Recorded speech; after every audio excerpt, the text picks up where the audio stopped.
À nossa frente estende-se o futuro como uma estrada que se perde na distância. Ao longo dela, há ambições que queremos realizar, desejos que queremos satisfazer. Para ver concretizadas essas ambições e desejos, precisamos ser bem-sucedidos em relação ao dinheiro. Use os princípios financeiros apresentados nas páginas que se seguem, deixe que eles o tirem das dificuldades acarretadas por uma carteira vazia e lhe proporcionem a vida plena e feliz que uma carteira cheia pode tornar possível. Como a lei da gravidade, esses princípios são universais e imutáveis.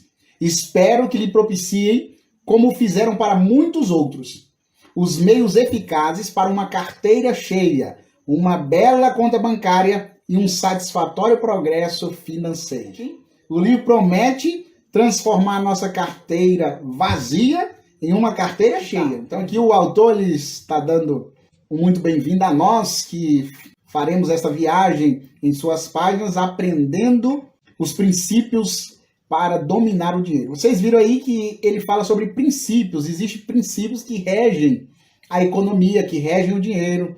Existem princípios que determinam quem vai ter a carteira cheia e quem vai ter a carteira vazia. Então, pessoal, esse diálogo inicial do livro parece até a gente conversando. Fala aí, é ou não é? É verdade ou não é? Parece pessoas comuns da nossa época conversando. Um amigo vai até no outro, pede 2 moedas emprestadas. O que o outro fala? Toma aí, meu amigo, eu te empresto. Não. Ele fala o contrário. Ele fala, eu não tenho dinheiro, meu amigo. O Cobb chega até o Bansi está lá encostado na mureta e o Cobb já chega dizendo, rapaz, você tá bem de vida, hein? Tá aí sem fazer nada. Certamente os deuses te agraciaram com toda a riqueza para você estar essa hora do dia aí tranquilo, sem fazer nada. Aí o Bansi fala, não, meu amigo, eu tô assim por causa de um sonho que eu tive. E aí começa a narrar o sonho para ele, falando que sonhou que estava cheio da grana. Quantos brasileiros não sonham com isso, não é verdade? Todo ano joga na Mega Sena, sonhando com a bufunfa, com a bolada, querendo ficar milionário da noite pro dia.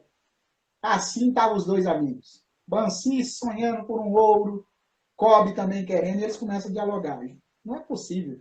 Em outras palavras, não é possível. Eu conheço você desde a infância, a gente cresceu junto, a gente trabalha honestamente, fazemos as coisas tudo certinho, veneramos os deuses, né, em outras palavras, e a gente continua nesse aperto.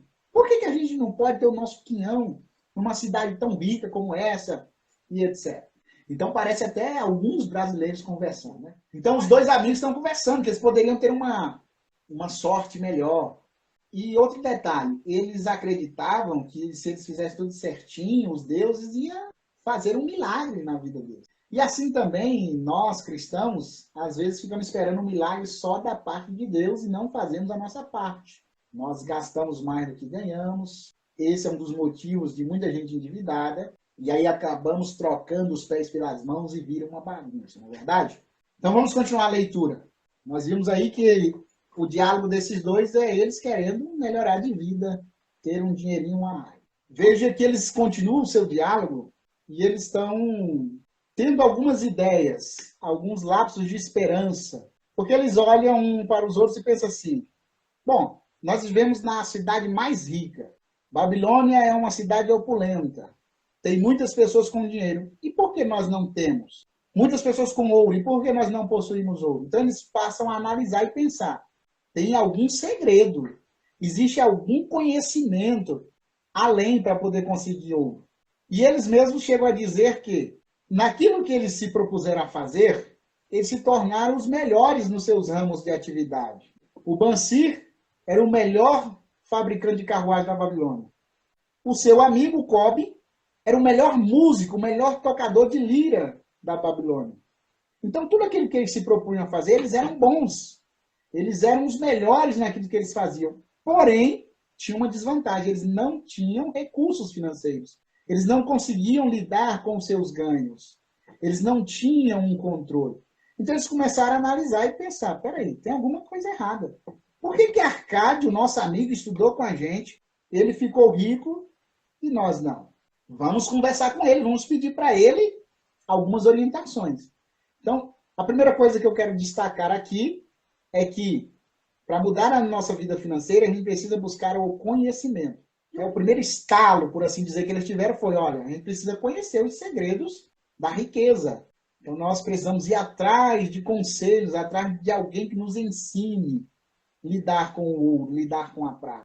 Eles reconheceram que eles eram bons profissionais, mas eles não tinham controle sobre aquilo que eles ganhavam. E o Kobe até falou o seguinte, que a riqueza não está na bolsa de um homem.